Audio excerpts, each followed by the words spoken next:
আজকে আমরা আলুর জনপ্রিয় একটা আইটেম ফ্রেঞ্চ ফ্রাই, এটা কিভাবে করব সেটা শিখব।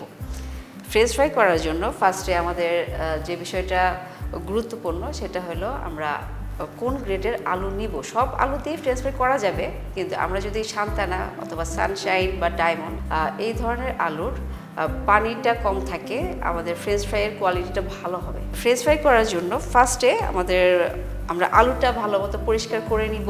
তারপর পরিষ্কার করে নেওয়ার পর আমরা জাস্ট আলুর খোসাটা ছিলে নিব। ছিলে নেওয়ার পর আমরা কাটার ইউজ করছি, আবার কাটার দিয়ে কাজটা করব। কাটার না থাকলেও আপনারা করে নিতে পারবেন যেভাবে আপনাদের সুবিধা।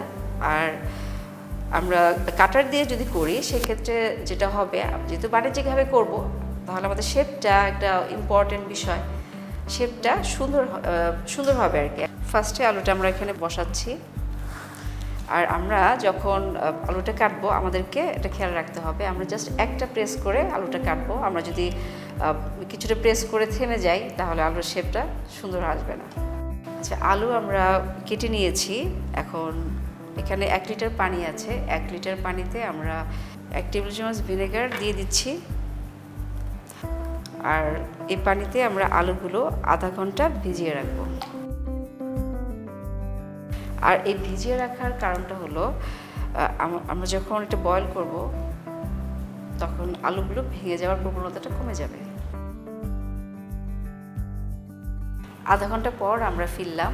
ভিনেগার মিশ্রিত পানি থেকে আলুগুলো